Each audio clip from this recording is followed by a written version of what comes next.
پارتی و یەکێتی لە دۆڕیانی دابەشبوونێکی تردا. پارتی و سەدر لەلایەک و یەکێتی و فەتح لەلایەکی تر.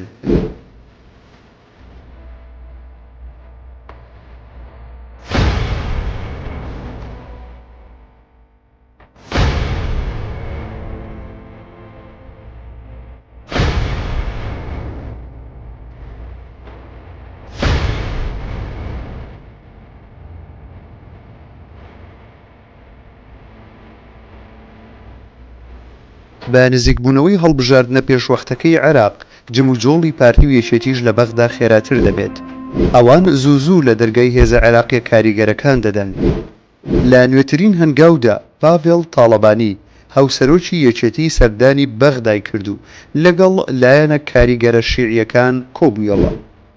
ئەگەرچی لە ڕێگەی میدیاوە یەکێتی وای نیشان دەدات ئامانجی سەردانەکە چارەسەرکردنی کێشەکانی نێوان هەولێر و بەغدایە، بەڵام زانیاریە پشت ڕاستکراوەکان جەخت لەوە دەکەنەوە یەکێتی لە ئێستاوە هەوڵ دەدات هاوشێوەی پارتی هاوپەیمانی پێشوەختە دروست بکات.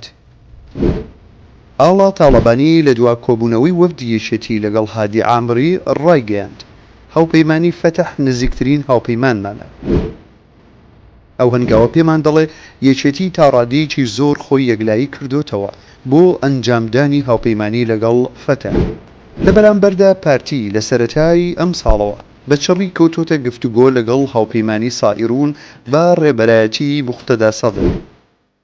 زانیاریەکان ئاماژە بۆەوە دەکەن هەردوو هاوپەیمانی سائیرون و فەتح چاویان لەوەیە لە خولی ئایندە خۆیان سەرۆکوەزیران دیاری بکەن. ئێستا سائیرون خاوەنی 54 کورسی و فەتحیش خاوەنی 47 کورسی ئەنجومەنی نوێنەرانی عێراقە. لە ماوەی ڕابردوو لە دانانی هەریەک لە عادل عەبدولمەهدی و مستەفا کازمی کە ئەو دوولایەنە نەگەیشتنە ڕێکەوتن بۆ ناونانی سەرۆکوەزیران بابەتەکان یەکلایی نەکرانەوە. بۆ خولی داهاتوو ئەو دوولایەنە هەریەکەیان لە ڕێگەی کۆکردنەوەی هاوپەیمانی دەیانەوێ خۆیان تاگلایەنە پۆستی سەرۆکوەزیران یەکلایی بکەنەوە. سائیرون بەڵێنی بە پارتی داوە کە لە بەرامبەر پشتیوانی لە کاندیدی ئەوان بۆ سەرۆکوەزیران ئەوانیش پۆستی سەرۆک کۆمار بدەنە پارتی. لەلایەکی تر هاوپەیمانی فەتح هەمان بەڵێنیان بە یەکێتی داوە بۆ هێشتنەوەی بەرهەم ساڵە. ئەو دابەشبوونە ڕوونەی پارتی و یەکێتی لە بەغدا لە کاتێکدایە ئەو دوولایەنە بەردەوام جەخت لەسەر یەکڕیزی دەنجی کورد لە بەغدا دەکەنەوە.